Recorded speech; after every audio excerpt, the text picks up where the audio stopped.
សា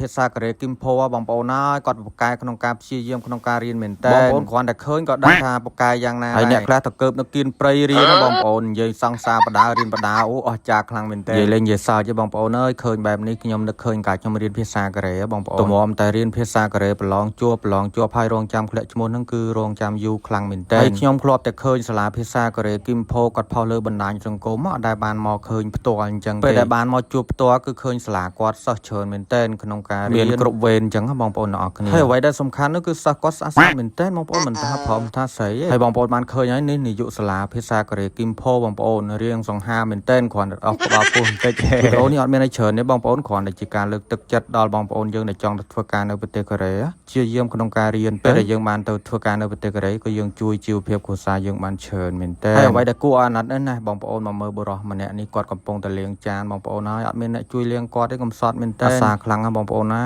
យនរណាបានធ្វើប្តីគឺសំណាងខ្លាំងមែនតើហ្នឹង